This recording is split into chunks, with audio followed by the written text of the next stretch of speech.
ஏசாயா 40:9. சீயோன் என்னும் சுவிசேஷகியே, நீ உயர்ந்த பர்வதத்தில் ஏறு. எருசலேம் என்னும் சுவிசேஷகியே, நீ உரத்த சத்தமிட்டு கூப்பிடு. பயப்படாமல் சத்தமிட்டு யூதா பட்டணங்களை நோக்கி, இதோ உங்கள் தேவன் என்று கூறு. இதோ உங்கள் தேவன். அந்நிய நாடுகளால் தேவனுடைய ஜனம் சிறைப்பிடிக்கப்பட்டது. சிறைப்பிடிக்கப்பட்டு நெருக்கப்பட்டிருந்த நேரத்தில் அநேக எதிரிகள், அநேக அந்நிய நாடுகள் யூதேயா தேசத்தை முற்றுகை போட்டது, எருசலேமை கைப்பற்றியது. இப்போ இப்படிப்பட்ட சூழ்நிலையிலே மக்களுக்கு ஒரு கேள்வி எழுந்தது, உங்கள் தேவன் எங்கே? Where is your God? கடவுள் எங்கே போயிட்டார்? ஏன் இவ்வளோ பாடுகள்? இஸ்ரவேல் ஜனங்களாகிய நாம் தேவனுடைய உடன்படிக்கை ஜனங்கள் தானே? தேவன் நம்மை தெரிந்து கொண்டார் தானே? தேவன் நம்ம எகிப்திலிருந்து விடுதலை செய்தார் தானே? ஏன் நம்முடைய வாழ்வில் எவ்வளவு போராட்டங்கள் என்ற கேள்வி எழும்பியது. இந்த கேள்வியினுடைய ஒரு விளைவாக தான் இந்த 27ஆம் வசனத்தை வாசிக்கும் போது இங்கே கடவுள் ஒரு கேள்வி கேட்கிறார் ஜனங்களை பார்த்து. யாக்கோபே, இஸ்ரவேலே, என் வழி கர்த்தருக்கு மறைவாயிற்று என்றும் என் நியாயம் என் தேவனிடத்தில் எட்டாமல் போகிறது என்றும் நீ சொல்வானே? கடவுள் மறந்துட்டாரோ? கடவுள் நம்முடைய வாழ்விலே செயல்படாமல் இருக்கிறாரோ என்ற கேள்வி எழும்புகிறது. இன்றைக்கு இந்த சமுதாயம், இந்த உலகம் கடவுளை எப்படி பார்த்து கொண்டிருக்கிறது? இன்றைக்கு கிறிஸ்தவர்கள் கூட தேவனை தேவனாக பார்ப்பதல்ல. இன்றைக்கு அவர்கள் கடவுளை எவ்வாறாக பார்க்கிறார்கள்? தேவன் படைத்து விட்டு எல்லாவற்றையும் அதினதின் போக்கிலே விட்டு விட்டார். கடவுளுக்கும் படைப்புக்கும் எந்த சம்பந்தமும் கிடையாது. மனிதன் அவனாகவே செயல்படுகிறான். இந்த படைப்புகள் தானாக இயங்கிக் கொண்டிருக்கிறது. சூரியன் தானாக உதிக்கிறது. பூமி தானாக சுற்றி கொண்டிருக்கிறது. இந்த உலகத்தில் நடைபெறுகிற காரியங்களுக்கும் தேவனுக்கும் எந்த சம்பந்தமும் இல்லை. கடவுள் உலகத்தினுடைய காரியத்திலே தலையிடுவதில்லை என்ற தவறான கோட்பாடு இருக்கிறது. இந்த கோட்பாட்டை என்ன சொல்வாங்கன்னு சொன்னா டெய்சம் என்று சொல்வார்கள். அதே போல இந்த உலகத்தை கடவுள் மட்டும் ஆளுகை செய்யல, சாத்தானும் ஆளுகை செய்கிறான். கடவுளும் பிசாசும் சேர்ந்து ஆளுகை செய்தார்கள் என்று அநேக ஜனங்கள் தவறாக புரிந்து கொண்டிருக்கிறார்கள். இது டுவலிசம் என்று சொல்வார்கள். ஆனால் வேதம் ஒரே ஒரு சத்தியத்தை நமக்கு காண்பிக்கிறது. தேவன் ஒருவர் இருக்கிறார், அவர் அமைதியாக இல்லை, அவர் ஆளுகை செய்கிறார். தேவன் மட்டுமே ஆளுகை செய்கிறார். தீசம். கடவுளை பற்றிய உயர்வான சிந்தனை நாம் ஒவ்வொரு விசுவாசியும் அறிந்து நம்முடைய வாழ்விலே தேவனுக்கு பிரியமான வாழ்க்கையை பயபக்தியோடு வாழ்வதற்கு அழைக்கப்பட்டிருக்கிறோம். இந்த ஏசாயா புத்தகமானது பரிசுத்த ஆவியினால் அருளப்பட்ட புத்தகம். அப்போஸ்தலர் 28ஆம் அதிகாரம் 27ஆம் வசனத்தை வாசிக்கும் போது அப்போஸ்தலனாகிய பவுல் சொல்கிறார், பரிசுத்த ஆவி ஏசாயா தீர்க்கதரிசியை கொண்டு நம்முடைய பிதாக்களுடனே நன்றாய் சொல்லி இருக்கிறார். அந்த ஏசாயா தீர்க்க தரிசன புத்தகமானது பரிசுத்த ஆவியானவரை கொண்டு ஏவப்பட்டு ஏசாயாவை கொண்டு ஜனங்களோடு பேசப்பட்ட புத்தகம். அதே போல மத்தேயு 13ஆம் அதிகாரம் 14ஆம் வசனத்தை படிக்கும் பொழுது இயேசு கிறிஸ்து சொல்கிறார், ஏசாயா தீர்க்க தரிசனம் அவர்களிடத்தில் நிறைவேறுகிறது. மத்தேயு 15ஆம் அதிகாரம் 9ஆம் வசனத்துல மனுஷருடைய கற்பனைகளை உபதேசங்களாக போதித்து வீணா எனக்கு ஆராதனை செய்கிறார்கள் என்று ஏசாயா தீர்க்கதரிசி நன்றாய் சொல்லியிருக்கிறானே என்று இயேசு கிறிஸ்துவும் இந்த ஏசாயா புத்தகத்தை குறித்து அவர் சாட்சி கொடுக்கிறார். லூக்கா 4ஆம் அதிகாரம் 17ஆம் வசனத்தை படிக்கும் பொழுது இயேசு தேவாலயத்தில் நின்று பிரசங்கிக்கும் பொழுது அவரிடம் ஒரு புத்தகம் கொடுக்கப்பட்டது. அந்த புத்தகம் ஏசாயாவினுடைய புத்தகம். அப்பொழுது ஏசாயாவின் தீர்க்க தரிசன புத்தகம் அவரிடம் கொடுக்கப்பட்டது. அதிலிருந்து கிறிஸ்து பிரசங்கித்தார். அப்போஸ்தலர் 8ஆம் அதிகாரத்தை வாசிக்கும் பொழுது கந்தாகே மந்திரி அவர் ரதத்திலே உட்கார்ந்து ஒரு புத்தகத்தை படித்துக் கொண்டிருந்தார். அந்த புத்தகம் ஏசாயாவினுடைய புத்தகம். மிக குறிப்பாக 53ஆம் அதிகாரத்தை படித்துக் கொண்டிருக்கும் பொழுது அது யாரை குறித்து சொல்வது என்ற கேள்வி அவரிடம் காணப்பட்டது. அதற்கு பிறகு பரிசுத்த ஆவியானவர் பிலிப்பை அனுப்புகிறார். பிலிப்பு அது ஏசாயா 53 சொல்லப்பட்ட நபர், அந்த ஆட்டுக்குட்டி ஆண்டவராகி இயேசு கிறிஸ்து என்று அங்கு விளக்கப்படுத்துகிறார். ஆகவே இந்த ஏசாயாவினுடைய புத்தகம் புதிய ஏற்பாட்டிலே சுமார் 65 மேற்பட்ட இடங்களில் மேற்கோள் காட்டப்பட்டிருக்கிறது. புதிய ஏற்பாட்டில் அதிகமாய் மேற்கோள் காட்டப்பட்ட புத்தகம் இந்த ஏசாயாவினுடைய புத்தகம். இந்த ஏசாயாவினுடைய புத்தகமானது இது சுவிசேஷ புத்தகம் என்று அழைக்கப்படுகிறது. எவ்வாறு புதிய ஏற்பாட்டிலே மத்தேயு, மார்க்கு, லூக்கா, யோவான் ஆகிய 4 சுவிசேஷ புத்தகங்கள் இருக்கிறதோ அதே போல பழைய ஏற்பாட்டினுடைய சுவிசேஷ புத்தகம் ஏசாயா என்று கூறப்படுகிறது. பழைய ஏற்பாடு முழுவதுமாக இயேசு கிறிஸ்துவை பற்றி கூறுகிற சுவிசேஷங்களாக இருந்தாலும் கூட இந்த ஏசாயாவினுடைய புத்தகம் ஒரு மோதிரத்தில் உள்ள முத்தை போன்று அது ஜொலிக்கிறது. முழுமையாக வரப்போகிற மேசியாவாகிய ராஜாவை குறித்து இந்த ஏசாயாவினுடைய புத்தகம் சாட்சி கொடுக்கிறது. இந்த புத்தகத்தை குறித்து நாம் அறிந்து கொள்ள வேண்டும் என்றால், மிக குறிப்பாக இந்த 40ஆம் அதிகாரத்தை குறித்து நாம் விலகிக் கொள்ள வேண்டும் என்றால், இதனுடைய பின்னணியை நாம் அறிந்து கொள்வது அவசியமான காரியம். கிமு 750 முதல் 686 இடைப்பட்ட காலத்துல ஏசாயா தீர்க்கதரிசி யூதேயா தேசத்திலே அவர் ஊழியம் செய்கிறார். கடவுளுடைய வார்த்தை அவர் பிரசங்கிக்கிறார். ஏசாயா ஊழியம் செய்யும் பொழுது அங்கு 4 ராஜாக்கள் ஆளுகை செய்கிறார்கள். நீங்க 1ஆம் அதிகாரத்தை வாசிக்கும் போது அங்கு சொல்லப்படுகிறது உசியா, யோதாம், ஆகாஸ், எசேக்கியா என்று சொல்லப்படுகிறது. இப்ப உசியா ராஜா 52 வருஷம் ஆட்சி புரிகிறார். இறுதியில உசியா மரிக்கிறார். ஏன் மரிக்கிறார்? ஏசாயா 6ஆம் அதிகாரம் 1ஆம் வசனத்தை படிக்கும் பொழுது, உசியா ராஜா மரணம் அடைந்த வருஷத்திலே ஆண்டவர் உயரமும் உன்னதமான சிங்காசனத்தின் மீது வீற்றிருக்க கண்டேன். அப்ப உசியா ராஜா மரிக்கிற அந்த நேரத்தில் ஏசாயாவை தேவன் தம்முடைய வார்த்தையை பிரசங்கிக்கும்படியாய் அழைக்கிறார். உசியா ராஜா தன்னுடைய பெருமையினாலும் தன்னுடைய அகபாவத்தினாலும் மகா பரிசுத்த ஸ்தலத்திற்குள்ளாய் நுழைவதற்கு முயற்சிக்கிறார். அங்கு ஆசாரியர்கள் தடுக்கிறார்கள். ஆனாலும் நுழைய முயற்சிக்கும் பொழுது தேவனுடைய பரிசுத்த தன்மையின் மூலமாக அங்கு தேவனுடைய கோபாக்கினை உசியா ராஜாவை தாக்குகிறது. நெற்றியிலே குஷ்டரோகம். அங்கு கடவுளுடைய பரிசுத்த தன்மையின் மகத்துவத்தை நாம் படிக்கிறோம். உசியா ராஜா செத்து போன பிறகு அவனுடைய குமாரன் யோதாம் ஆட்சிக்கு வருகிறான். அந்த யோதாம் 16 வருஷம் ஆட்சி புரிகிறான். அவனும் அநீதியாய் ஆட்சி புரிகிறான். அவனுக்கு பிறகு அவனுடைய குமாரன் ஆகாஸ் யூதா தேசத்திற்கு ராஜாவா வருகிறான். அவனும் 16 வருஷம் ஆட்சி புரிகிறான். அவனும் தேவனுடைய வார்த்தையின்படி அல்லாமல் அநீதியாய் ஆட்சி புரிகிறான். எசேக்கியா அவர் ராஜாவாக வருகிறார். அந்த எசேக்கியா 29 வருஷம் ஆட்சி புரிகிறார். இந்த ராஜாக்கள் மத்தியில எசேக்கியா ஓரளவு தேவனுக்கு கீழ்ப்படிந்து வாழ்ந்தாலும் எசேக்கியாவுடைய வாழ்க்கையிலே பூரணமான மனம் திரும்புதல் இல்லாமல் அவ்வப்போது இடறி விழுவதை நாம் பார்த்து கொண்டிருக்கிறோம். எசேக்கியா செத்து போன பிறகு எசேக்கியாவினுடைய குமாரன் மனாசே அவன் ஆட்சிக்கு வருகிறான். அவன் 55 வருஷம் ஆட்சி புரிகிறான். ராஜாக்களிலேயே அதிகமாய் ஆட்சி புரிந்த ராஜா மனாசே. 55 வருஷம் அவன் ஆட்சி புரியும் பொழுது அவனும் விக்கிரகங்களை வணங்கி விக்கிரகங்களை தேவாலயத்தின் நடுவிலே கொண்டு வந்து வைத்த மிக கொடுமையான பாவத்தை செய்து போன மனிதனாய் காணப்பட்டான். இப்ப இந்த அநீதியான ராஜாக்கள் எல்லாம் எதை காண்பிக்கிறார்கள்? இஸ்ரவேல் தேசத்திலும் யூதா தேசத்திலும் ஆட்சி புரிந்த ராஜாக்கள் அனைவருமே முழுமையான நீதியற்ற ராஜாக்கள். தேவன் எவ்வாறு தன் நாட்டை ஆட்சி புரிய வேண்டும் என்று கற்றுக் கொடுத்திருக்கிறாரோ அந்த கட்டளையின்படி ஆட்சி புரியாமல் வேதத்தை நிராகரித்து விக்கிரகத்தையும் வணங்கி அந்நிய நாட்டு ராஜாக்களை நம்பி தேவனுடைய முறைமைகளை விட்டு விலகின அநீதியுள்ள ராஜாக்கள். இந்த அநீதியுள்ள ராஜாக்களை குறித்து படிக்கும் பொழுது என்ன தோன்றுகிறது? இந்த அநீதியுள்ள ராஜாக்கள் நீதியுள்ள உண்மையுள்ள ஒரே ராஜாவாகிய மேசியா ஒருவர் வரப்போகிறார் என்பதை காண்பிக்கிறது. ஆதியாகமம் 3ஆம் அதிகாரம் 15ஆம் வசனத்தை படிக்கும் பொழுது அங்கு ராஜா வாக்குத்தத்தம் பண்ணப்படுகிறார். அவர் உன் தலையை நசுக்குவார், ராஜா எதிரியை நசுக்குவார். அந்த ராஜா வாக்குத்தத்தம் பண்ணப்படுகிறார். அதே போல ஆதியாகமத்துல படிக்கும் பொழுது 49ஆம் அதிகாரத்தை படிக்கும் பொழுது அங்கு யாக்கோபு சொல்கிறார், யூதாவின் செங்கோல் என்று சொல்லப்படுகிறார். அந்த யூதாவின் செங்கோல் யார்? அவர் ஆண்டவராக இயேசு கிறிஸ்து. அதே போல தொடர்ச்சியாக தாவீதுடைய வாழ்விலும் தேவன் உடன்படிக்கை செய்கிறார், உன்னுடைய சந்ததியிலே ராஜாவை எழும்ப பண்ணுவேன். அப்ப தொடர்ச்சியாக பழைய ஏற்பாடு முழுவதுமாக ஒரே நபரை எதிர்நோக்குகிறது, அவர் ராஜா. ஆதாமுக்கு 3 பணிகள் கொடுக்கப்பட்டது.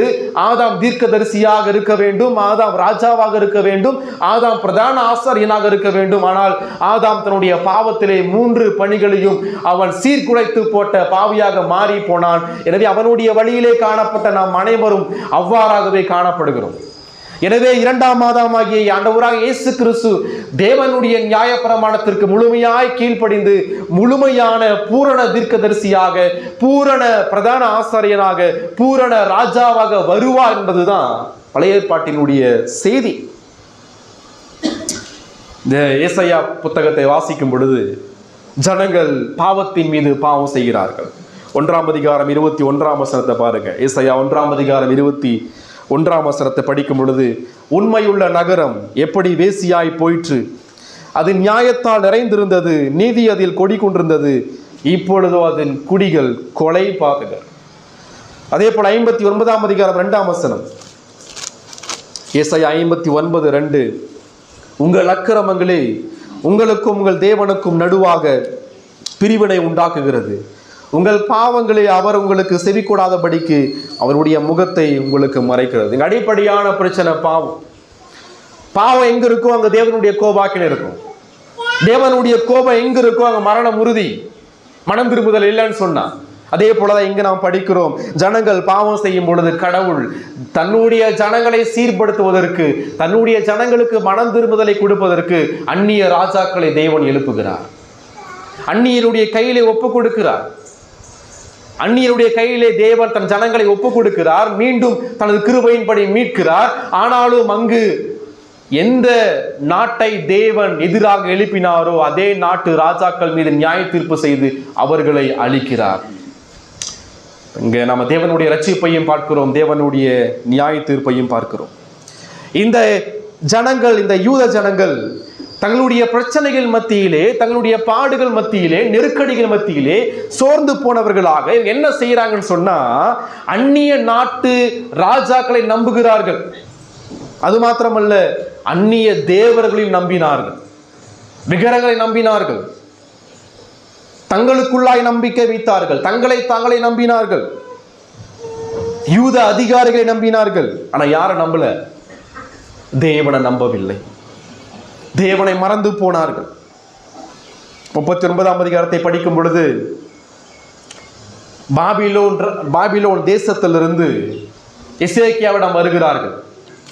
எசேக்கியாவிடம் வந்து எசேக்கியாவை பற்றி விசாரிக்கும் போது எசேக்கியா என்ன பண்றான்னு சொன்னா, தன்னுடைய அரண்மனையெல்லாம் திறந்து காமிக்கிறான். அரண்மனையெல்லாம் திறந்து காமிச்சு, என்னுடைய பொக்கிஷங்களை பாருங்க, என்னுடைய சொத்துக்களை பாருங்க, என்னுடைய ஐஸ்வர்யங்களை பாருங்கன்னு சொல்லி திறந்து பாபிலோன் ராஜாவுக்கும் அவருடைய நாட்டு மக்களுக்கும் காண்பித்துக் கொண்டு இருக்கிறான். உடனே தேவன் ஏசாயாவை அனுப்புறார். ஏசாயாவை அனுப்பி என்ன சொல்றார்? 39ஆம் அதிகாரம் பாருங்க, 5ஆம் வசனம் முதல் 4ஆம் வசனம் முதல். அப்பொழுது அவன், ஏசாயா கேட்கிறான், உம்முடைய வீட்டில் என்னத்தை பார்த்தார்கள் என்று கேட்டான். அதற்கு எசேக்கியா, என் வீட்டில் உள்ளது எல்லாவற்றையும் பார்த்தார்கள், என் பொக்கிஷங்களில் நான் அவர்களுக்கு காண்பியாத பொருள் ஒன்றும் இல்லை. அந்நிய நாட்டு மக்களிடமிருந்து தன்னை காப்பாற்றிக் கொள்வதற்கு தன்னுடைய ஐஸ்வர்யங்களை சார்ந்து கொள்கிறான். ஆனா தேவன் சொல்றார், நீ யாருக்கு உன் வீட்டை திறந்து காமிச்சியோ அவங்களை கொண்டு உன் அரண்மனையும் வீட்டையும் அழிப்பேன் அப்படின்ட்டார். 5ஆம் வசனம், அப்பொழுது ஏசாயா எசேக்கியாவை நோக்கி, சேனைகளுடைய கர்த்தருடைய வார்த்தையை கேளும், இதோ நாட்கள் வரும், அப்பொழுது உன் வீட்டில் உள்ளதிலும் உன் பிதாக்கள் இந்நாள் வரைக்கும் சேர்த்ததிலும் ஒன்றும் மீதியாய் வைக்கப்படாமல் எல்லாம் பாபிலோனுக்கு கொண்டு போகப்படும். பாபிலோனுடைய சிறையிருப்ப கடவுள் அனுமதிக்கிறார். கிமு 586ஆம் ஆண்டு பாபிலோன் தேசம் முழு யூதேயா தேசத்தையும் சிறைப்பிடிக்கிறது.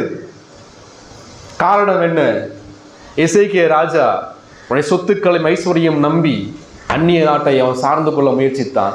யாரை நீங்கள் சார்ந்து கொள்ள முயற்சிக்கிறீர்களோ, கடவுளை நம்பி நீங்கள் யாருக்கு அதிக முக்கியத்துவத்தை கொடுக்கிறீர்களோ அவர்களை தேவன் உங்களுக்கு எதிரிகளாக எழுப்புவார். இதுதான் வேதம் ஃபுல்லா பார்க்கிற விஷயம். ஒன்று, கடவுள் இருக்கிற இடத்தில் நீங்கள் யாரை வைத்தாலும் அவர்கள் உங்களுக்கு எதிரிகளாக மாறுவார்கள். உடைய வாழ்வில் முதன்மையான இடம் தேவன் மட்டுமே. தேவனை மட்டுமே நீங்கள் சார்ந்து கொள்ள வேண்டும். 40ஆம் அதிகாரத்துக்கு வரும் பொழுது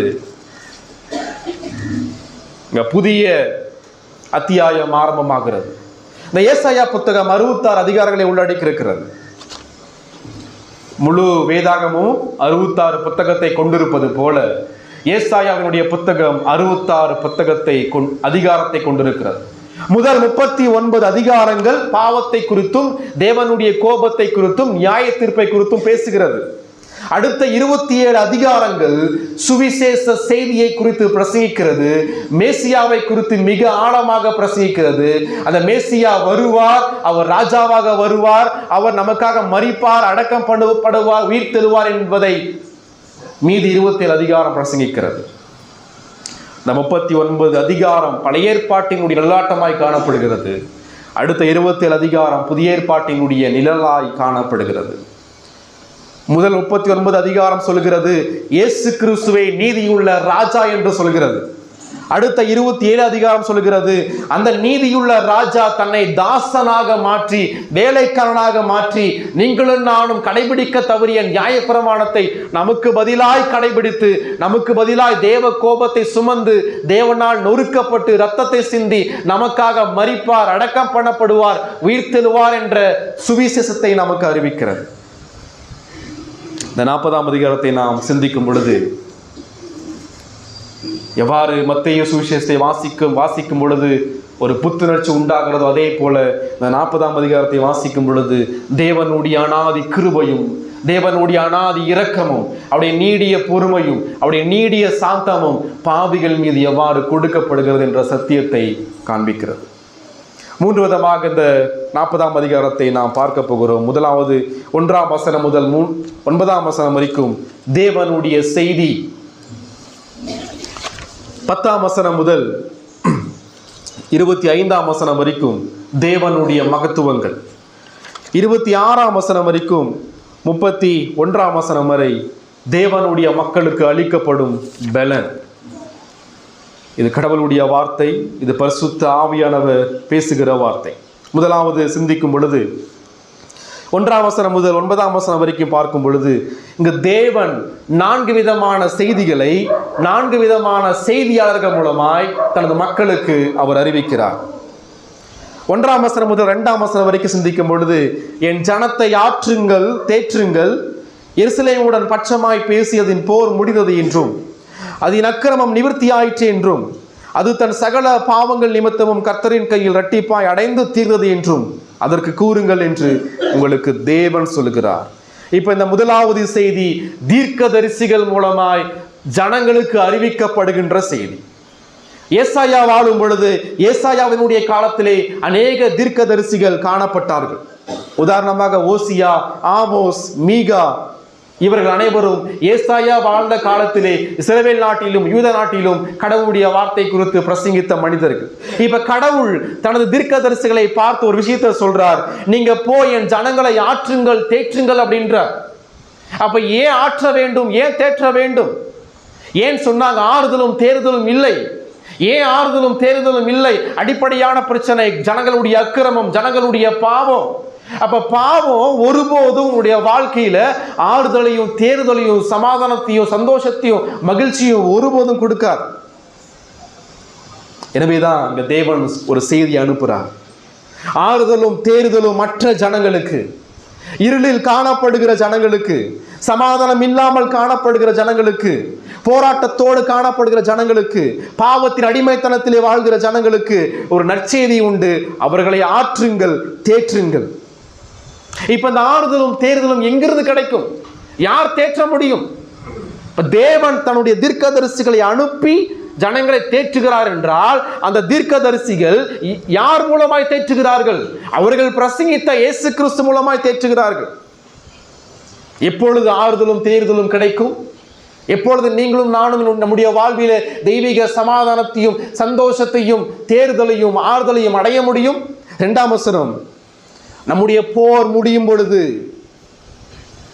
இங்கு அதன் போர் முடிந்தது என்றால் வெறுமனே யூதா ஜனங்களுடைய மற்ற நாடுகளோடு உள்ள யுத்தத்தை மாத்திரம் குறிக்கவில்லை. இங்கு இன்னொரு போர் சொல்லப்படுகிறது. அந்த போர் படைத்தவருக்கும் படைப்புக்கும் இடையே உள்ள போர். அந்த போர் பரிசுத்த கடவுளுக்கும் பாவிகளுக்கும் இடையே உள்ள போர். பாவத்தினுடைய அடிப்படையான பிரச்சனை என்ன? ஏன் ஆறுதல் தேறுதல் இல்லை? காரணம், ஒவ்வொரு பாவியான மனிதனும் மகா பரிசுத்தமான தேவனோடு சண்டை போட்டுக் கொண்டிருக்கிறார்கள். நாம் தேவனுக்கு சத்துருவாக இருக்கிறோம், கடவுள் நமக்கு சத்துருவாக இருக்கிறார். ரெண்டுக்கும் வித்தியாசம் இருக்கு. நாம் தேவனுக்கு சத்துருவாய் இருப்பது என்பதை காட்டிலும் மிக ஆபத்தான ஒரு உண்மை, கடவுள் உங்களுக்கு சத்துருவாக இருக்கிறார். நாம் தேவனுக்கு சத்துருவாய் இருப்பதினால கடவுளுக்கு எவ்விதமான தாக்கமும் ஏற்படாது. ஆனா பிரச்சனை, கடவுள் உங்களுக்கு எதிரியாக இருக்கிறார். வேதம் சொல்கிறது, தேவன் நீதி உள்ள நியாயாதிபதி. அவர் நாள்தோறும் பாவிகள் மீது சினம் கொள்ளுகிற தேவனாக இருக்கிறார். அவர் மனம் திரும்பாவிட்டால் தம்முடைய பட்டயத்தை அவர் கருக்காக்குவார். அவர் தம்முடைய வில்லை நாணேற்றி அம்புகளை ஆயத்தப்படுத்தி வைத்துக் கொண்டிருக்கிறார்.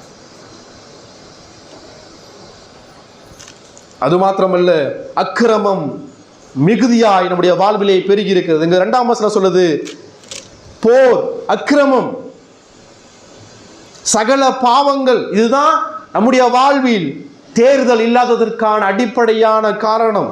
அப்ப எப்போ ஆறுதலும் தேர்தலும் வரும்? இங்க சொல்லப்படுது, அதன் போர் முடிந்தது. யாருக்கும் இடையே உள்ள போர் வெறுமனை இஸ்ரவேல் நாட்டுக்கும் பாபிலோனுக்கும் இடையே உள்ள போர் மாத்திரம் கிடையாதுங்க. ஒரு போர் முடிக்கப்பட்டது. அந்த போர் தேவனுக்கும் நமக்கும் இடையே உள்ள போர். சத்துருக்களாயிருந்த உங்களையும் என்னையும் ஒருவர் ஒப்புரவாக்கி அந்த போரை முடித்து வைத்தார். அது மாத்திரமல்ல, அக்கிரமம் நிவர்த்தி ஆயிற்றுன்னா என்ன அர்த்தம்? இது பாவ நிவர்த்தியை குறிக்கிறது. ஆங்கிலத்தில் எக்ஸ்பியேஷன் அப்படின்னு சொன்னா, கிழக்குக்கும் மேற்குக்கும் எவ்வளவு தூரமோ அவ்வளவு தூரம் நம்முடைய பாவத்தை நம்மை விட்டு விலக்கினார். இப்ப அக்கிரமம் நிவர்த்தி ஆயிற்று என்றால் நம்மை விட்டு பாவம் சென்றது. இப்ப கேள்வி, நம்முடைய பாவம் நம்மை விட்டு எங்கு சென்றது? வேதம் சொல்லுது, உங்களுடைய பாவம் உங்களை விட்டு நீக்கப்பட்டது. எங்கு நீக்கப்பட்டது? அந்த நீக்கப்பட்ட பாவம் எங்கு இருக்கிறது? நீக்கப்பட்ட பாவம் காற்றோடு காற்று பறக்காது. நம்மை விட்டு ஒரு பாவம் நீக்கப்பட வேண்டும் என்றால் அந்த பாவம் இன்னொரு மீது வைக்கப்பட வேண்டும். நம்மை விட்டு நீக்கப்பட்ட பாவத்துக்கான பலனை ஒருவர் தீர்த்து வைக்க வேண்டும். நம்முடைய பாவத்தின் மீதான தேவனுடைய நீதியுள்ள கோபத்தை ஒருவர் தீர்த்தால் மட்டும்தான் அந்த பாவம் முழுமையாக நீக்கப்படும். அக்கிரமம் நிவர்த்தி ஆயிற்று என்றால் நம்முடைய அக்கிரமம் வேறெங்கும் செல்லப்படவில்லை, இயேசு கிறிஸ்துவின் மீது வைக்கப்பட்டது. அவர் நிவர்த்தி செய்தார். அவர் சிந்திய இரத்தத்தின் மூலமாய் நம்முடைய பாவங்கள் நிவர்த்தியானது. அது தன் சகல பாவங்கள் நிமித்தமும் கர்த்தரின் கையில் இரட்டிப்பாய் அடைந்து தீர்ந்தது என்றும் அதற்கு கூறுங்கள் உங்கள் என்று யார் சொல்லுகிறார்? கூறுங்கள் என்று யார் சொல்லுகிறார்?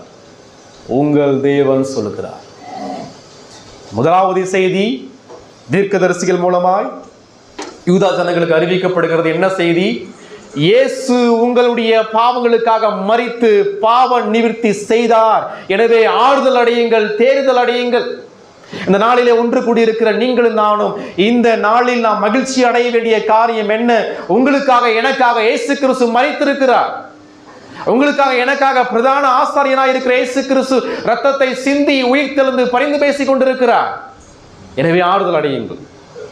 2வது செய்தி 3ஆம் அதிகாரம் முதல் 5ஆம் வசனம் வரைக்கும் படிக்கும் பொழுது, கர்த்தருக்கு வழியை ஆயத்தப்படுத்துங்கள், அவாந்தர வழியிலே நம்முடைய தேவனுக்கு பாதையை சேவை பண்ணுங்கள் என்றும், பள்ளமெல்லாம் உயர்த்தப்பட்டு சகல மலையும் குன்றும் தாழ்த்தப்பட்டு கோணலானது செவையாகி கரடு முரணானவை சமமாக்கப்படும் என்றும், கர்த்தரின் மகிமை வெளியரங்கமாகும், மாம்சமான யாவும் அதை ஏகமாய் காணும், கர்த்தரின் வாக்கு அதை உரைத்தது என்று வனாந்தரத்தை கூப்பிடுகிற சத்தம் உண்டாயிற்று.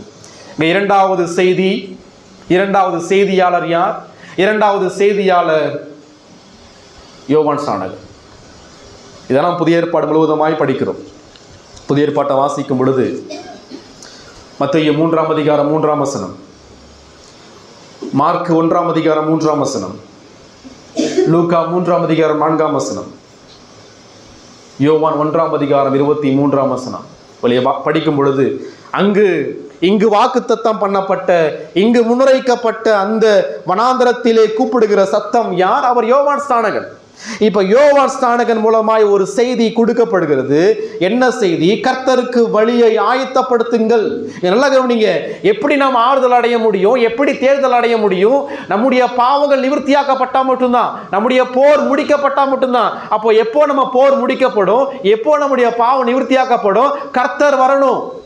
அந்த கர்த்தருக்கு வழியை ஆயத்தம் பண்ணுவதுதான் யோவான் ஸ்நானகனுடைய பணியாய் காணப்பட்டது. அவாந்தர வழியிலே நம்முடைய தேவனுக்கு இயேசு கிறிஸ்து தேவன் என்று சொல்லப்படுகிறது. நம்முடைய தேவனுக்கு பாதையை சேவை பண்ணுங்கள். பள்ளமெல்லாம் உயர்த்தப்பட்டு சகல மலையும் குன்றும் தாழ்த்தப்பட வேண்டும். இது என்ன சொல்கிறது? அனைத்து பெருமையான இருதயங்களும் தாழ்த்தப்பட வேண்டும். அனைத்து தாழ்மையான மனிதனும் உயர்த்தப்பட வேண்டும். அனைத்து தேவனால் தெரிந்து கொள்ளப்பட்ட தாழ்மையில் உள்ள தேவனுடைய பிள்ளைகளை கடவுள் இணைத்தருளினார். 5ஆம் வசனம், கர்த்தருடைய மகிமை வெளியரங்கமாகும். அந்த கர்த்தருடைய வழி எதை குறிக்கிறது? அந்த கர்த்தர் ஏன் வரப்போகிறார்? இங்க சொல்றாரு, அவருடைய மகிமை வெளியரங்கமாகும். தேவனுடைய மகிமையை வெளிப்படுத்துவதற்காக தான் அந்த இயேசு கிறிஸ்து வருகிறார். தேவனுடைய மகிமை என்றால் என்ன?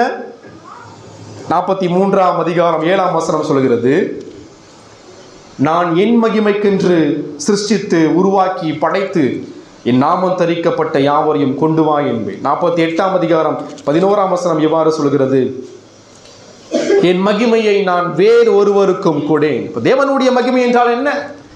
அவருடைய ஒட்டுமொத்த குணாதிசயங்களுடைய ஒட்டுமொத்த தொகுப்பு, தேவனுடைய குணாதிசயங்களின் பிரகாசமான வெளிப்பாடு. அந்த மகிமை வெளியரங்கமாகும். தேவனுடைய மகிமைக்கு முன்பாக ஒருவரும் நிற்க முடியாது. தேவனுடைய மகிமையை ஒருவராலும் பார்க்க முடியாது. ஆனால் அந்த மகிமையை வெளிப்படுத்துவதற்காக தான் அவருடைய ஒரே பேரான குமாரனாக இயேசு கிறிஸ்து, அவருடைய தற்சுரூபம், அவருடைய மகிமையின் குமாரன் உலகத்திலே அவர் பிரவேசித்தார்.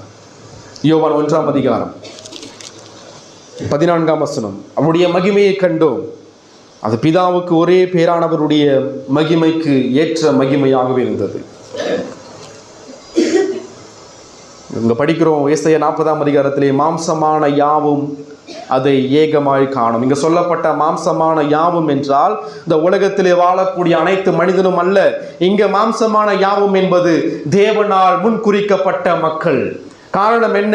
இயேசு கிறிஸ்து உலகத்திலே வரும் பொழுது அவர் சொல்றார், நான் என்னுடைய இதிலே வந்தேன், ஆனால் அவர்களை ஏற்றுக்கொள்ளவில்லை. எல்லா மாம்சமும் தேவனை ஏற்றுக்கொள்ள முடியாது. தேவனால் தெரிந்து கொள்ளப்பட்ட மறுபுறப்படையப்பட்ட ஜனங்கள் மாத்திரம்தான் கிறிஸ்துவுடைய மகிமையை பார்க்க முடியும். இந்த மகிமையான தேவன் தனது வேதாகமத்தில் மகிமையை வெளிப்படுத்தியிருக்கிறார். 42ஆம் அதிகாரம், ஏசாயா 42ஆம் அதிகாரம் 21ஆம் வசனத்தை படிக்கும் பொழுது, கர்த்தர் தனது நீதி நிமித்தம் அவன் மேல் பிரியம் வைத்தார், அவர் வேதத்தை முக்கியப்படுத்தி அதை மகிமை உள்ளதாக்குவார். இந்த மகிமையான தேவன் தனது மகிமையை வேதத்தில் வெளிப்படுத்தி இருக்கிறார். இந்த மகிமையான தேவன் தனது மகிமையை சிலுவையிலே வெளிப்படுத்தினார். தேவனுடைய மகிமையை நீங்கள் நானும் பார்க்க வேண்டும் என்றால் சிலுவையை நோக்கி பாருங்கள். அந்த சிலுவையில தான் தேவனுடைய ஒட்டுமொத்த குணாதிசயங்களுடைய தொகுப்பு வெளிப்படுத்தப்பட்டது. மூன்றாவது செய்தி 3ஆம் செய்தி 6ஆம் வசனம் முதல் 8ஆம் வசனம் வரைக்கும் படிக்கும் பொழுது, பின்னும் கூப்பிட்டு சொல் என்று சத்தம் உண்டாயிற்று. என்னத்தை கூப்பிட்டு சொல்வேன்? தேவன் சொல்றார், மாம்சமெல்லாம் புல்லை போலவும் அதன் மேன்மையெல்லாம் வெளியின் பூவை போலவும் இருக்கிறது. 8ஆம் வசனம், புல் உலர்ந்து பூ உதிரும், நமது தேவனுடைய வசனமோ என்றென்றைக்கும் நிற்கும் என்பதையே சொல் என்று உரைத்தது. இப்ப 3வது செய்தியாளர் ஏசாயாவை கூப்பிட்டு தேவன் சொல்றார், ஏசாயா கூப்பிட்டு சொல். என்னாண்டவரை கூப்பிட்டு சொல்வேன்? கடவுளுடைய வார்த்தை என்றென்றைக்கும் நிற்கும், மாம்சமும் அதனுடைய மேன்மைகளும் அழிந்து போகும். எசேக்கியா ராஜா தன்னுடைய மாம்சத்தை சார்ந்து கொண்டான், தன்னுடைய மேன்மையை சார்ந்து கொண்டான். ஆனால் தேவன் சொல்றார், மனிதனுடைய மகிமைகளும் பெருமைகளும் அது ஒளிந்து போகும், மனிதனுடைய ஐஸ்வர்யங்கள் ஒளிந்து போகும், அவனுடைய பதவிகள் ஒளிந்து போகும். கடவுள் சொல்றார், அது பூவு, அந்த பூவை காத்து அடிச்சுட்டு போறது போல மனுஷனுடைய மகிமையெல்லாம் காணாம போயிடும் அப்படின்ட்டார். ஆனால் தேவனுடைய வார்த்தை என்றென்றையும் அழியாமல் நிலைநிற்கும். வானமும் பூமியும் ஒளிந்து போனாலும் தேவனுடைய வார்த்தை நிலைநிற்கும். இங்க சொல்லப்பட்ட தேவனுடைய வசனம் எதை குறிக்கிறது? இதே வசனத்தை 1 பேதுரு 1ஆம் அதிகாரம் 23ஆம் வசனம் முதல் வாசிக்கும் போது பேதுரு இந்த வசனத்தை மேற்கோள் காட்டி தேவனுடைய வசனம் என்றால் என்ன என்பதற்கான விளக்கத்தை கொடுக்கிறார். இங்க சொல்லப்பட்ட தேவனுடைய வசனம் எது? இங்க பேதுரு சொல்றார், மாம்சமெல்லாம் புல்லை போலவும் மனுஷனுடைய மகிமையெல்லாம் புல்லின் பூவை போலவும் இருக்கிறது. புல் உலர்ந்தது, அதன் பூ முதிர்ந்தது, கர்த்தருடைய வசனமோ என்றென்றைக்கும் நிலைத்திருக்கும். உங்களுக்கு சுவிசேஷமாய் அறிவிக்கப்பட்டு வருகிற வசனம் இதுவே. எது நிலைநிற்கும்? தேவனுடைய வசனம், அது சுவிசேஷம். சுவிசேஷம் நிலைநிற்கும், அது ஒருபோதும் அழியாது. இப்ப 4 செய்தியாளர்கள் மூலமாய் தேவன் 4 செய்திகளை சொல்கிறார். முதலாவது செய்தி, இயேசு உங்களுக்காக பாவத்தை நிவிர்த்தி செய்திருக்கிறார். இரண்டாவது செய்தி என்ன? கர்த்தருடைய மகிமை வெளிப்படும். அந்த மகிமை சிலுவையிலே கிறிஸ்து தன்னை வெளிப்படுத்துகிறார். மூன்றாவது செய்தி, தேவனுடைய வார்த்தை என்றென்றும் நிலைநிற்கும். நான்காவது செய்தி 9ஆம் வசனம், சீயோன் என்னும் சுவிசேஷகியே, நீ உயர்ந்த பர்வதத்தில் ஏறு. இங்க நான்காவது செய்தியாளர் யார்? சீயோன் என்னும் சுவிசேஷகியே. சீயோன் எதை குறிக்கிறது? சீயோன் தேவனுடைய வாசஸ்தலம். சீயோன் தேவனுடைய மகிமை இருக்கிற இடம். ஆனால் சீயோன் என்பது தேவனுடைய திருச்சபை. நான்காவது செய்தியாளர் திருச்சபை. செய்தி என்ன? அந்த சபை எதை பேச வேண்டும்? அந்த சபை எதை உரைக்க வேண்டும்? அந்த சபை எதை பிரசங்கிக்க வேண்டும்? இங்க சொல்லப்படுது, உயர்ந்த பர்வதத்தில் ஏறு, எருசலேம் என்னும் சுவிசேஷகியே, நீ உரத்த சத்தமிட்டு பயப்படாமல் சத்தமிட்டு யூதா பட்டணங்களை நோக்கி இதோ உங்கள் தேவன் என்று கூறு. இந்த சுவிசேஷகி என்பது அது பெண்மை தன்மை குறிக்கிறது. திருச்சபை கிறிஸ்துவுடைய மணவாட்டி. திருச்சபை என்கிற சுவிசேஷகி அது நாள்தோறும் தேவனுடைய வார்த்தையை பிரசங்கிக்க வேண்டும். என்னவென்று பிரசங்கிக்க வேண்டும்? Behold your God, இதோ உங்கள் தேவன். உடைய வாழ்வில் ஏற்படுகின்ற கேள்வி, உங்கள் கடவுள் எங்க? கடவுள் எங்க போயிட்டார்? இந்த கேள்விக்கு வேதம் சொல்லுது, இதோ உங்கள் தேவன் எங்கு இருக்கிறார்?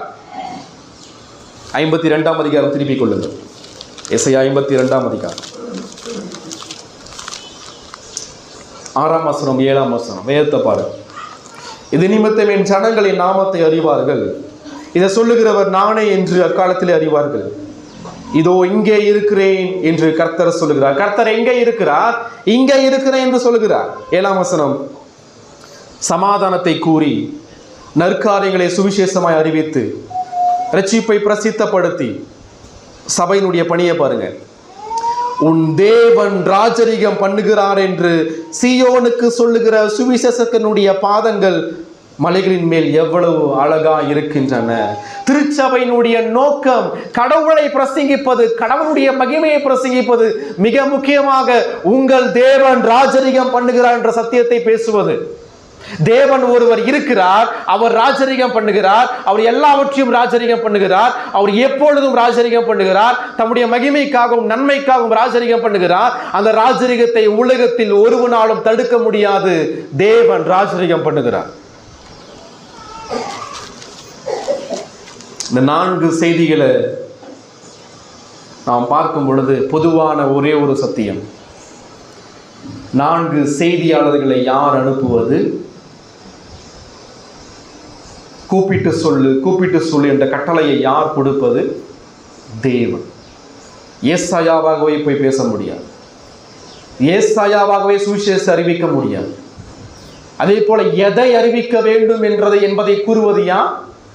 தேவன். ஏசாயா கேட்கிறான், என்னத்தை ஆண்டவரை கூப்பிட்டு சொல்வேன்? மனிதனால சுவிசேஷத்தை கண்டுபிடிக்க முடியாதுங்க. கடவுள் சுவிசேஷத்தை கொடுத்தார். தேவன் சொல்றார், இத பேசு என்று தேவன் சொல்றார். பிரசங்க பணி என்பது கடவுள் அனுப்புவது. ஏசாயா 6ஆம் அதிகாரத்தை படிக்கும் பொழுது தேவனுடைய பரிசுத்த தன்மையை பார்த்த பிறகு ஏசாயா மனம் திரும்புகிறான். தேவன் சொல்றார், யாரை அனுப்புவேன்? யார் நமது காரியமாய் போவார்? ஆக நமது என்ற வார்த்தை திரியேக தேவனை குறிக்கிறது. கடவுள் சொல்றார் நமது காரியம். எது அந்த நமது காரியம்? பிரசங்கம். பிரசங்கம் என்பது திரியேக தேவனுடைய காரியம்.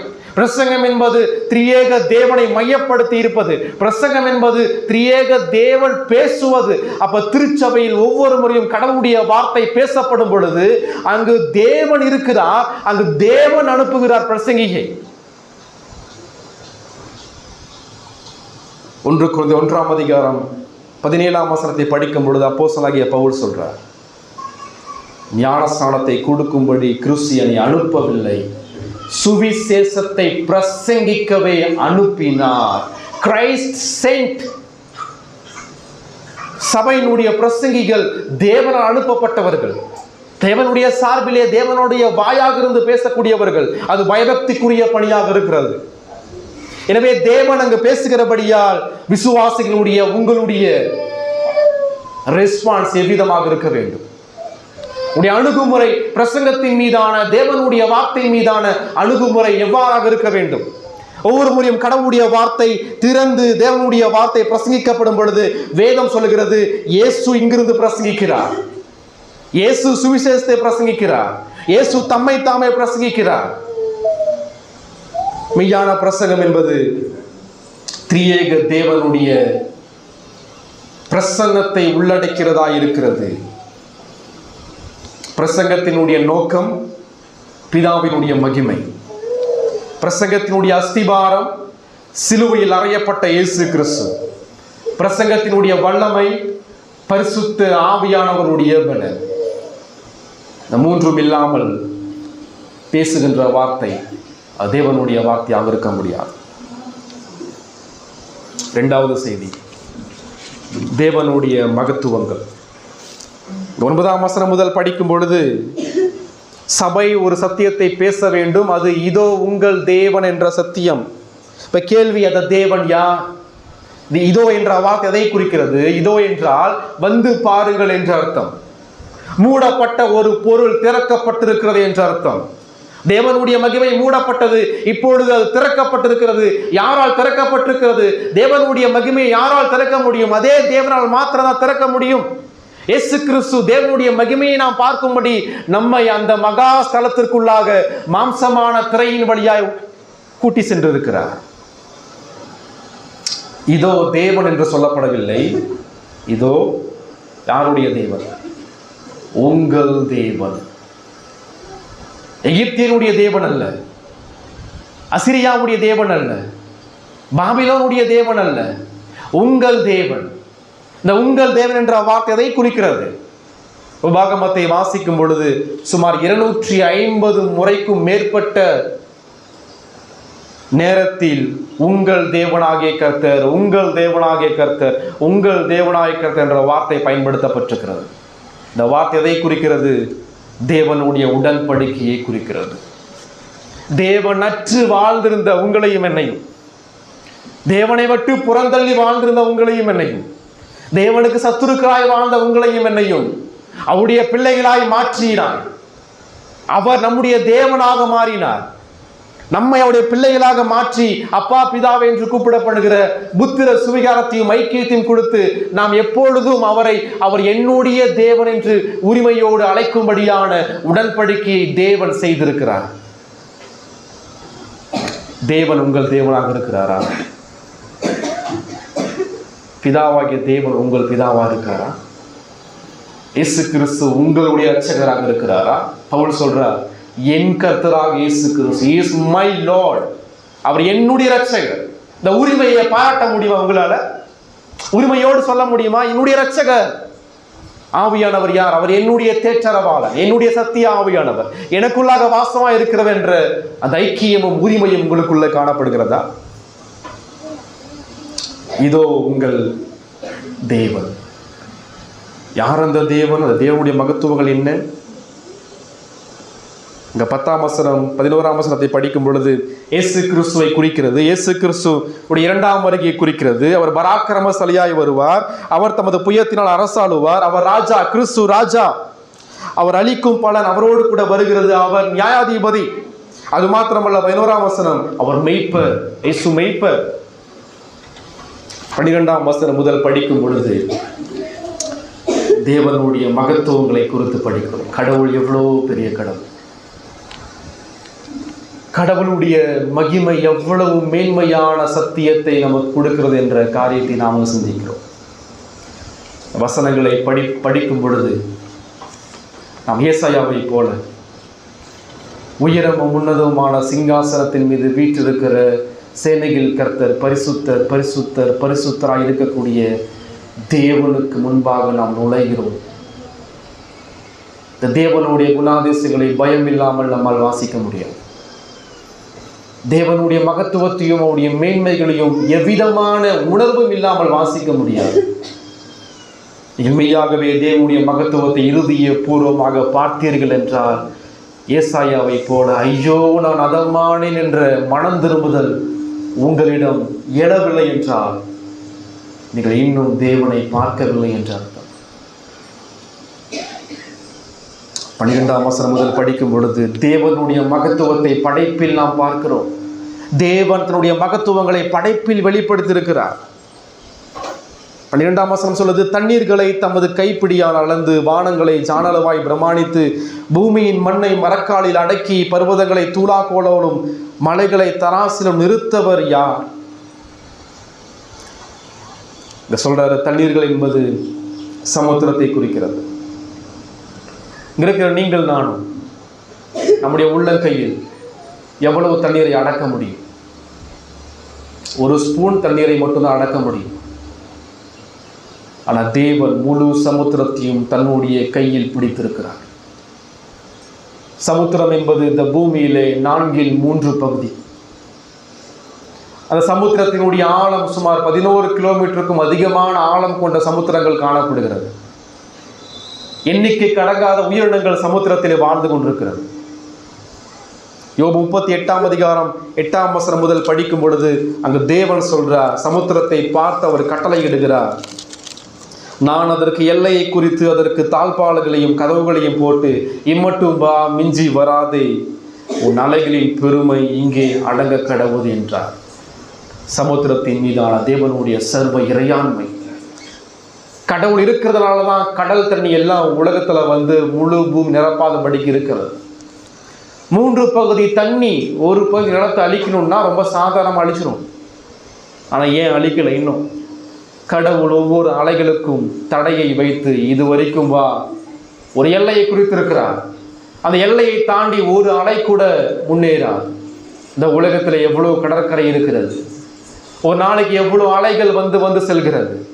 அந்த அலைகள் எல்லாம் கரைக்கு வந்து மீண்டும் திரும்பி போகிறது என்றால், திரும்பி போகும் பொழுது அந்த அலைகள் யாருக்கு கீழ்ப்படுகிறது? படைத்தவர் சொல்லி இருக்கிறார், இதை மீறக்கூடாது, எனவே நம்ம இடத்துக்கு போயிடுவோம்னு சொல்லி அந்த அலைகள் திரும்பி செல்கிறது. அந்த முழு சமுத்திரத்தையும் தேவன் தன் கையில் பிடித்திருக்கிறார். அடுத்து சொல்றாரு, வானங்களை தன் ஜான் அளவில் பிரம்மாணி. ஜான் அப்படின்னு என்ன அர்த்தம்? சுண்டு விரலுக்கும் கட்ட விரலுக்கும் இடைப்பட்ட தூரம் தான் ஜான். தேவன் எதை அளக்கிறார்? வானத்தை அளக்கிறார். வானத்தை நோக்கி பாரு. கடவுள் வானத்தை படைக்கும் போது வானத்தில் அநேக படைப்புகளை வைத்திருக்கிறார். இந்த பூமி வானத்தில் தொங்கிக் கொண்டிருக்கிறது. இந்த பூமியில பார்க்கும்போது எவ்வளவு படைப்புகள். ஆனா பூமியை காட்டிலும் 100 மடங்கு பெரிதான சூரியனையும் தேவன் வானத்திலே வைத்திருக்கிறார். பூமியில பல உயிரினங்களை படைச்சிருக்கிற கடவுள் சூரியன்ல ஒரே ஒரு படைப்பு மட்டும்தான், நெருப்பை தவிர ஒண்ணுமே உண்டாக்கல. அந்த சூரியனை விட பல கோடி மடங்கு நட்சத்திரங்கள் வானத்தில் தொங்கிக் கொண்டிருக்கிறது. நம் பூமி இருக்கக்கூடிய கேலக்சின்னு சொன்னா நட்சத்திர கூட்டம். அந்த ஒரு நட்சத்திர கூட்டத்துக்குள்ள 400 பில்லியன் நட்சத்திரங்கள் காணப்படும். 1 பில்லியன் சொன்னா 100 கோடி. அப்போ ஒரு நட்சத்திர கூட்டத்திற்குள்ள 400 பில்லியன் நட்சத்திரங்கள் காணப்படும் பொழுது அங்குதான் நம்முடைய பூமியும் இருக்கிறது. ஆனா நட்சத்திர கூட்டமே சுமார் 170 பில்லியன் கூட்டங்கள் காணப்படுகிறது. இங்கிருந்து அருகில் உள்ள ஒரு கேலக்சிக்கு நம்ம போகணும்னு சொன்னா ஒரு வினாடிக்கு, ஒரு செகண்டுக்கு 3 லட்சம் கிலோமீட்டர், அதாவது லைட் இயர் சொல்லுவாங்க, ஒளி ஆண்டு. ஒரு செகண்ட்ல எவ்வளவு ஸ்பீடு போறோம். ஒரு செகண்ட்ல 3 லட்சம் கிலோமீட்டர் பிரயாணம் பண்ணாலும் பக்கத்தில் இருக்கக்கூடிய நட்சத்திரத்தை போய் சேரணும்னு சொன்னா பல கோடி ட்ரில்லியன் ஆண்டுகள் ஆகும். தேவன் சொல்றார், அனைத்தையும் தம்முடைய கரத்தில் குள்ளாக வைத்திருக்கிறார். முழு நட்சத்திரங்களையும் தேவன் தன்னுடைய கட்டுப்பாட்டுக்குள் அடக்கி வைத்திருக்கிறார். வேதம் சொல்லுது, சூரியனை உதிக்க பண்ணுகிறார். சூரியன் உதயமானன்னு சொன்னா கடவுள் அதற்கு கட்டளை கொடுக்கணும். பூமி சுற்றணும்னு சொன்னா கடவுள் அது கட்டளை கொடுக்கணும். 147ஆம் சங்கீதத்தில் படிக்கிறோம், நட்சத்திரங்களை எல்லாம் அவர் எண்ணி இருக்கிறார். இவ்வளவு திரளான எண்ணிக்கை கடங்காத மண் துகளை காட்டிலும் அதிகமாக இருக்கக்கூடிய நட்சத்திரங்கள் ஒவ்வொன்றுக்கும் பெயரை வைத்திருக்கிற அதே தேவன் தான் உங்களுடைய பெயரையும் அவர் நினைவில் வைத்திருக்கிறார். அவைகளை காட்டிலும் விசேஷித்தமானவர்கள். நட்சத்திரம் முதல் நம்ம தலைமுடி வரைக்கும் அவர் ஆளுகை செய்கிறார். நம்ம தலைமுடி முதல் நமது DNA ஜீன் வரைக்கும் அவர் ஆளுகை செய்கிறார். நம்முடைய உள்ளத்திரிகள் எல்லாம் அவர் கை கொண்டிருக்கிறார். வானங்களை ஜான் அளவிலே பிரமாணித்து பூமியின் மண்ணை மரக்காலில் அடக்கி, மரக்கால்னு சொன்னா ஒரு சின்ன பக்கெட்ல கால்வாசி, இப்ப சின்ன பக்கெட்ல கால்வாசியில இந்த முழு பூமியுடைய மண்ணையும் அடக்கி வச்சிருக்கிறார். பர்வதங்களை துலாக்கோலாலும் மலைகளை தராசில் நிறுத்தவர் யார்? இந்த உலகத்தில் உள்ள எல்லா பர்வதங்களையும் அவர் தராசிலே வைத்து பிடித்து கொண்டிருக்கிறார். உலகத்திலே மிக பெரிய ஒரு மலைன்னு சொன்ன எவரெஸ்ட், அதை கடவுள் தராசிலே வைத்திருக்கிறார். 41ஆம் அதிகாரம் 20ஆம் வசனத்தை படிக்கும் பொழுது, கர்த்தருடைய கரம் அதை செய்தது என்றும் இஸ்ரவேலின் பரிசுத்தர் அதை படைத்தார் என்றும் யாவரும் கண்டு உணர்ந்து சிந்தித்து அறிவார்கள். தேவனுடைய மகிமை படைப்பில் வெளிப்படுத்தப்பட்டிருக்கிறது. படைப்பை நோக்கி பாருங்கள், அதை அறிந்து சிந்தியுங்கள். இந்த படைப்புகளை ஆளுகை செய்கிற அதே தேவன் தான் உங்களையும் பராமரிக்கிறார் என்ற விசுவாசத்திலே வளர்ந்தேறுங்கள். அதுதான் இயேசு கிறிஸ்து மத்தேயு 6ல் சொல்றார். ஆகாயத்து பட்சிகளை கவனித்து பாருங்கள். Look at the birds. புற்களை கவனிச்சு பாருங்க, பூக்களை கவனிச்சு பாருங்க. உங்கள் தேவன் அவற்றை பராமரிக்கிறார்.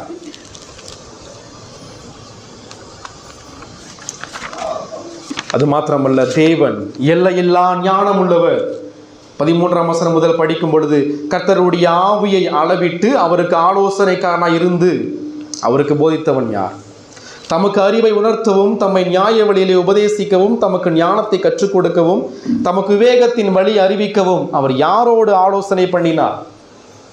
கடவுள் கேள்வி கேட்கிறார். எனக்கு யார் ஆலோசனை கொடுத்தது? தேவனுடைய ஆவியானவரை யார் அளந்தது? தேவனுக்கு போதித்தவன் யார்? தேவனுக்கு அறிவை சொல்லி கொடுத்தவன் யார்? இப்படிதான் ஆண்டவரே நீங்க 6 நாளைக்குள்ளே உலகத்தை படைக்கணும்னு சொல்லி எந்த ராஜா போய் நின்று கடவுளுக்கு சாட் போட்டு கொடுத்தா? எந்த மனுஷன் போய் நீங்க பூமியை இப்படி படைங்க, பூமியை அந்தரங்கத்துல தொங்க விடுங்க என்று யார் ஆலோசனை கொடுத்தது? உலக தோற்றத்துக்கு முன்பாக நீங்க இன்னார தெரிந்து கொள்ளுங்கன்னு சொல்லி எந்த மனுஷன் போய் கடவுளுக்கு ஆலோசனை சொன்னா? நீங்க இப்படிதான் ஆளுகை செய்யணும், இப்படிதான் பராமரிக்கணும்னு சொல்லி கடவுளுக்கு யார் புத்தி சொன்னது?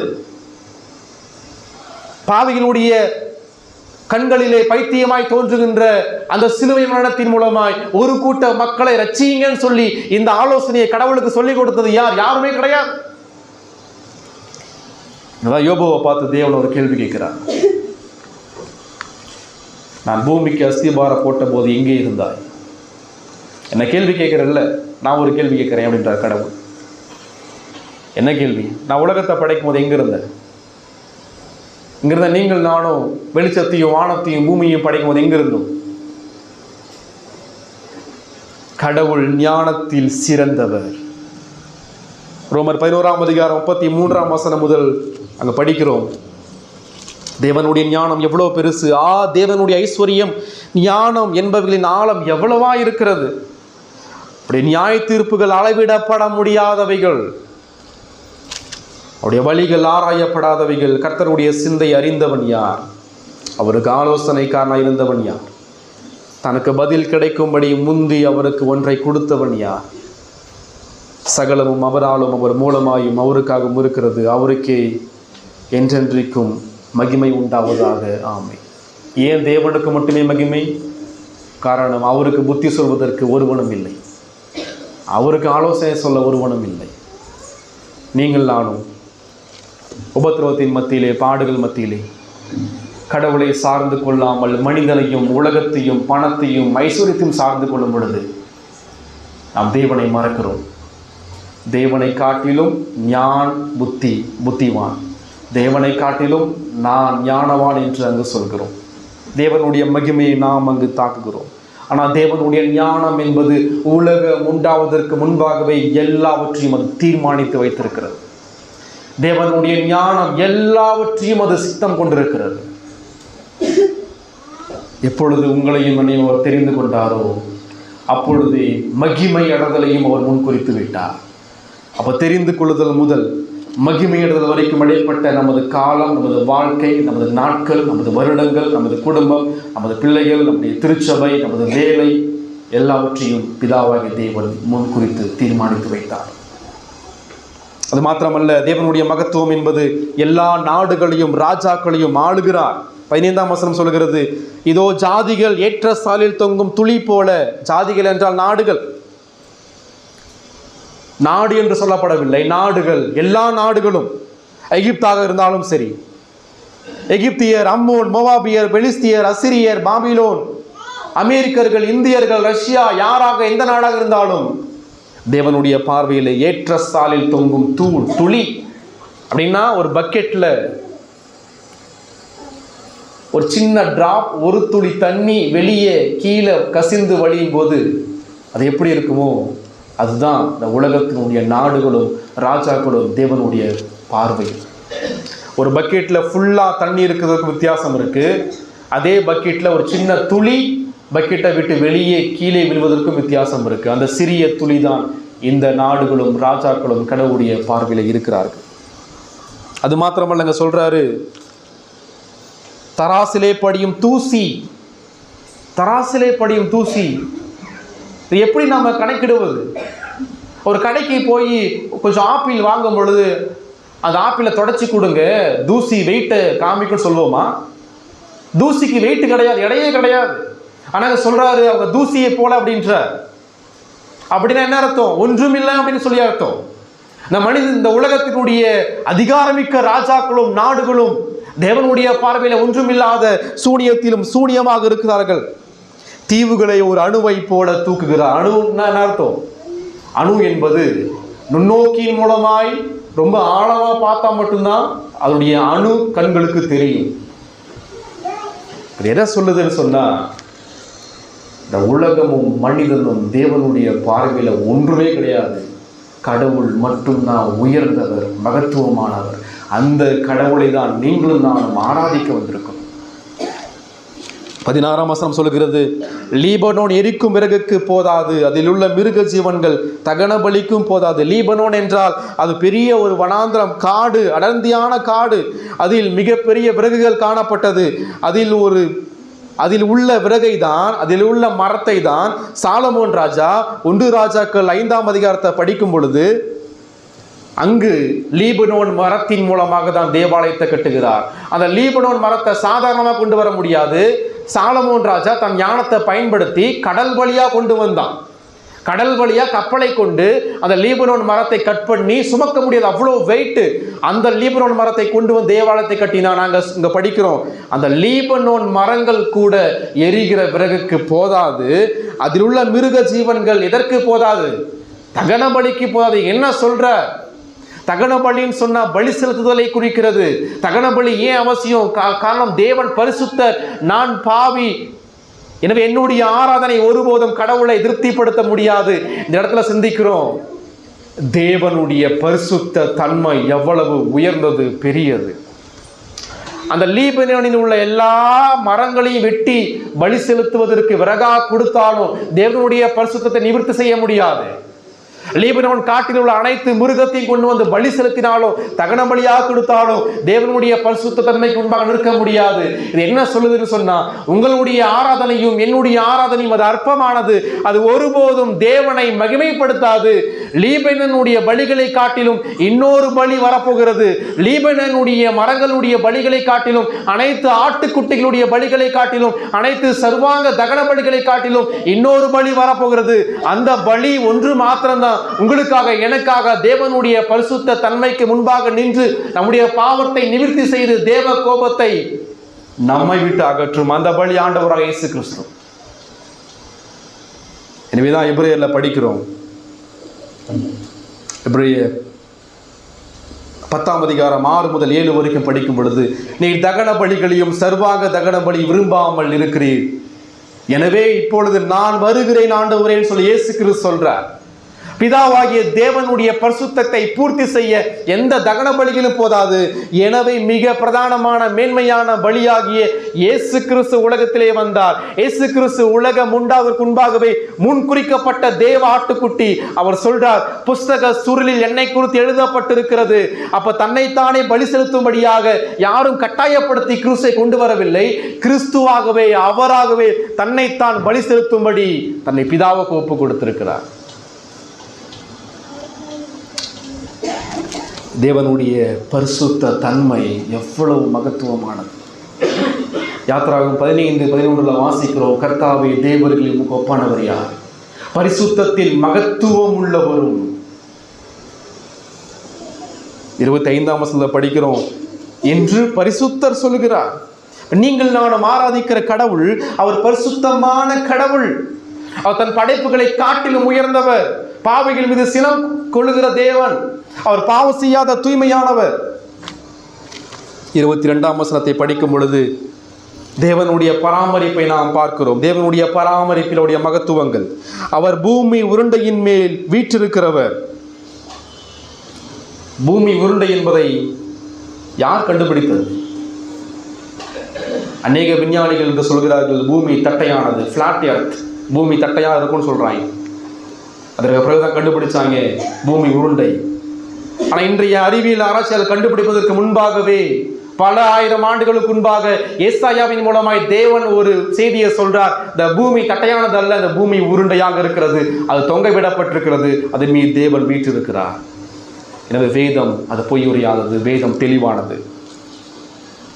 அப்போஸ்தலர் 17:24 வசனத்திலே படிக்கிறோம் தேவனுடைய பராமரிப்பு, எவ்வாறு இந்த பூமியை அவர் பராமரிக்கிறார்.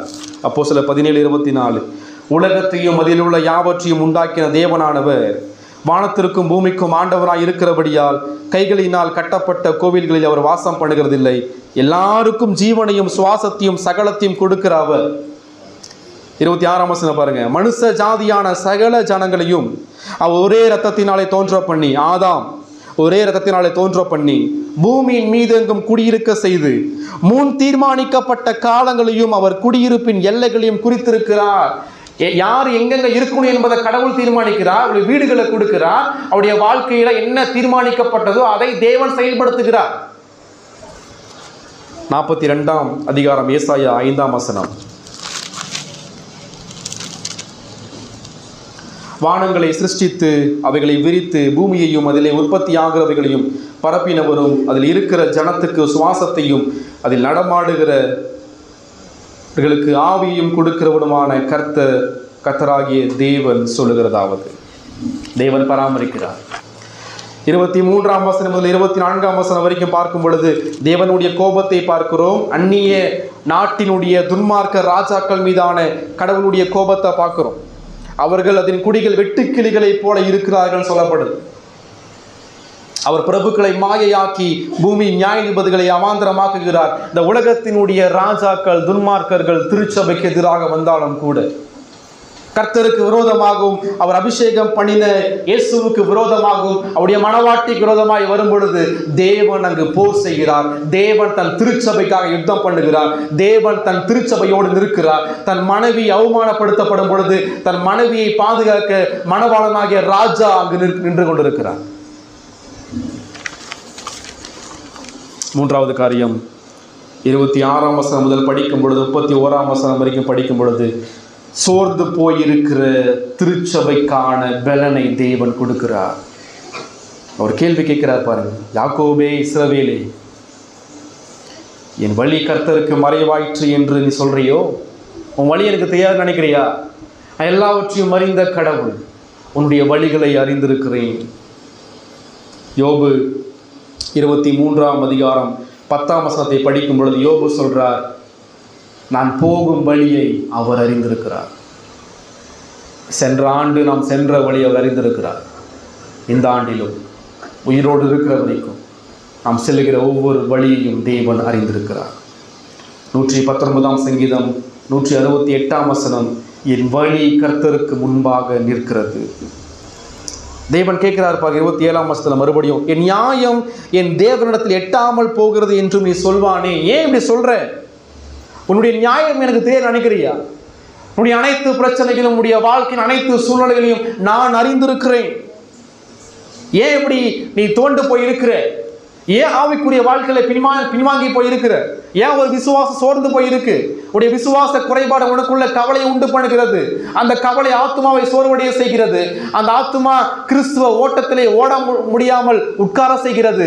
ஆவிக்குரிய வாழ்க்கையிலே பின்மாற்றம், ஏன் வேத வாசிப்புல பின்மாற்றம், ஜபத்துல பின்மாற்றம், ஆராதனையிலே பின்மாற்றம். உன்னுடைய கடவுள் யார் என்று உனக்கு தெரியவில்லை. இதோ உங்கள் தேவன். மீண்டும் தேவன் சொல்றார், நீ சோர்ந்து போயிருக்கிற, நீ கேள்வி கேட்கிற, ஆனால் பூமியின் கடையாந்தரங்களை சிருஷ்டித்த கர்த்தராகி அனாதி தேவன் சோர்ந்து போவதில்லை. நான் அனாதி தேவன், ஐ எம் எவர்லாஸ்டிங் காட், நித்தியமான தேவன். நீ சோர்ந்து போலாம்பா, நீ இலைப்படையலாம், ஆனா உன்னை படைச்ச கடவுள் நான் சோர்வடைவது கிடையாது. நான் அனைத்து நேரமும் செயலாற்றி கொண்டே இருக்கிறேன், எல்லா நொடிகளும் பராமரித்து கொண்டே இருக்கிறேன். நீங்க தூங்கினாலும் நான் தூங்க முடியாது. தேவன் உறங்காமல் முழு உலகத்தையும் பராமரித்து போஷித்துக் கொண்டிருக்கிறார். அவருடைய புத்தி ஆராய்ந்து முடியாதது. 29ஆம் வசனம், சோர்ந்து போகிறவனுக்கு அவர் பலன் கொடுத்து சத்துவம் இல்லாதவனுக்கு சத்துவத்தை பெருக பண்ணுகிறார். இளைஞர் இலைப்படைந்து சோர்ந்து போவார்கள், வாலிபரும் இடையே விடுவார்கள். கர்த்தருக்கு காத்திருக்கிறவர்களோ புதுபலன் அடைந்து கழுகுகளைப் போல சட்டைகளை அடித்து எழும்புவார்கள். அவர்கள் ஓடினாலும் இலைப்படையார்கள், நடந்தாலும் சோர்ந்து போகார்கள். கிறிஸ்துவ வாழ்வில் அநேக நேரத்தில் உபத்திரவங்களோடும் பாடுகளோடும் வியாதிகளோடும் போராட்டங்களோடும் போராடி கொண்டிருக்கிற நீங்கள் நானும் சோர்ந்து போகிறோம்.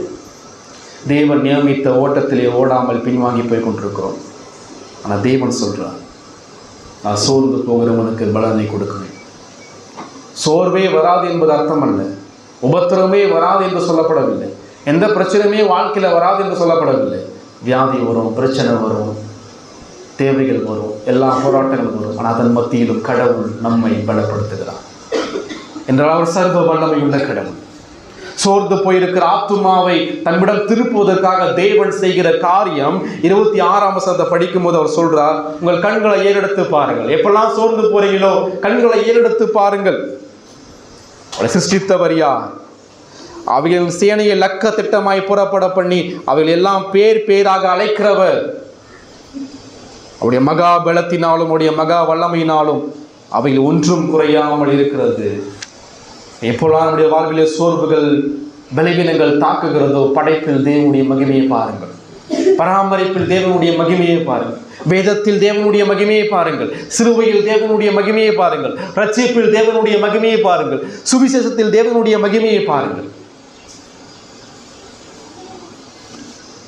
2 முறை ஒரு கேள்வியை, ஒரு சத்தியத்தை கடவுள் பேசுகிறார்.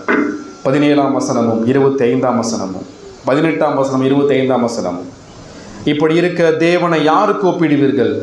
எந்த சாயலை அவருக்கு ஒப்பிடுவீர்கள்? இப்படி இருக்க என்னை யாருக்கு ஒப்பிடுவீர்கள்? எனக்கு யாரை நிகராக்குவீர்கள் என்று பரிசுத்தர் சொல்லுகிறார். ஒப்பில்லாத தேவன், நிகரில்லாத தேவன். நம்முடைய பிரச்சனை ஒப்பிடப்பட முடியாத அந்த தேவனை, ஒப்பிடப்பட முடியாத அந்த மகத்துவமான தேவனை நீங்களும் நானும் நமது பிரச்சனைகளோடு ஒப்பிட்டு பார்த்து கொண்டிருக்கிறோம். அது ஒப்பிடப்பட முடியாத தேவனை நீங்கள் நானும் உலகத்தோடு ஒப்பிட்டு பார்த்து கொண்டிருக்கிறோம், நம்மோடு ஒப்பிட்டு பார்த்து கொண்டிருக்கிறோம். நம்மை போல தேவனும் இருப்பார் நினைத்துக் கொண்டிருக்கிறோம். அது ஒப்பிடப்பட முடியாத மகத்துவமான தேவனை உங்கள் பிரச்சனைகளோடும் வியாதிகளோடும் போராட்டங்களோடும் ஒப்பிட்டு பார்த்து கொண்டிருக்கிறீர்கள். அது ஒப்பிடப்பட முடியாத தேவனை விக்கிரகத்தோடு ஒப்பிட்டு பார்த்து கொண்டிருக்கிறீர்கள். விக்கிரகங்கள் சூனியத்திலும் சூனியமாக இருக்கு. ஒருத்தையை உண்டாக்குறான், கொண்டு போய் வைக்கிறான், அது சாயாதபடிக்கு அதை கட்டி போடுறான், அது அங்கேயே தான் இருக்கும். அது கண்ணிருந்தும் பார்க்காது, வாயிருந்தும் பேசாது, கையிருந்தும் தூக்காது. ஆனால் உங்கள் தேவன் அப்படிப்பட்டவரா? தேவனை தேவனாக பாருங்கள். இந்த தேவன் ராஜரிகம் பண்ணுகிறார். இந்த தேவனை தான் இன்றைக்கும் அவர் ஆளுகை செய்கிறார். கடந்த ஆண்டில் எவ்வாறு ஆளுகை செய்தாரோ அதே தேவன், கடந்த ஆண்டில் சிங்காசனத்திலே வீற்றிருந்த அதே தேவன் இந்த ஆண்டிலும் சிங்காசனத்திலே வீற்றிருக்கிறார். கடந்த ஆண்டிலே பரிசுத்தமும் நீதியும் ஞானம் நிறைந்த அதே தேவன் இன்றைக்கும் எந்த மாற்றமும் இல்லாமல் நம்மை பராமரிக்க வல்லமையான கடவுள். தேவன் நித்தியமானவர், பரலோகம் நித்தியமானது, நரகம் நித்தியமானது. மனம் திரும்பாத பாவிகள் மீது தேவ கோபாக்கியம் நித்தியமானது. கடந்த ஆண்டுக்கும் இந்த ஆண்டுக்கும் என்ன வித்தியாசம்? ஒரு வித்தியாசம் இல்லை. கடந்த ஆண்டில் தேவன் உங்களை தப்புவித்து விட்டார், நீங்கள் மனம் திரும்பாமல் காணப்பட்டீர்கள். கடந்த ஆண்டில் தேவன் உங்களுக்கு ஜீவனை கொடுத்து சுகபத்திரத்தோடு காப்பாற்றினார், நீங்கள் மனம் திரும்பாமல் இருந்தீர்கள். ஆனால் இந்த ஆண்டு நீங்கள் மனம் திரும்புவதற்காக தேவன் இந்த ஆண்டை ஏற்படுத்தி கொடுத்திருக்கிறார். இந்த ஆண்டு தேவன் கனிகளை எதிர்பார்க்கிறார். இந்த ஒரு வருஷம் மாத்திரம் இருக்கட்டும் ஆண்டவரே, இது கனிகள் கொடுக்கவில்லை என்றால் நாம் இதை வெட்டி போடுவோம் என்று இயேசு கிறிஸ்து நமக்காக பரிந்து பேசிக் கொண்டிருக்கிறார். இயேசு கிறிஸ்து இந்த ஆண்டும் நமக்கான பிரதான ஆசாரியராய், நமக்கான ராஜாவாய், தீர்க்கதரிசியாய் தேவனுடைய வலது பரிசிலே வீற்றிருந்து நம்மை அவர் ஆளுகை செய்கிறார். இந்த மகிமையான தேவனை மறந்து, மகிமையான தேவனுடைய மகத்துவங்களை மறந்து திரிந்து வாழாமல் மனம் திரும்பி கிறிஸ்துவை விசுவாசிங்கள். இன்றைக்கும் கிறிஸ்து பாவிகளை மன்னிப்பதில் அதிகாரம் உள்ளவர். இன்றைக்கும் கிறிஸ்து மெய்யான மனம் திரும்புவதில் அதிகாரம் உள்ளவர். இதோ உங்கள் தேவன், அவரை நோக்கி பாருங்கள். செபிப்போம்.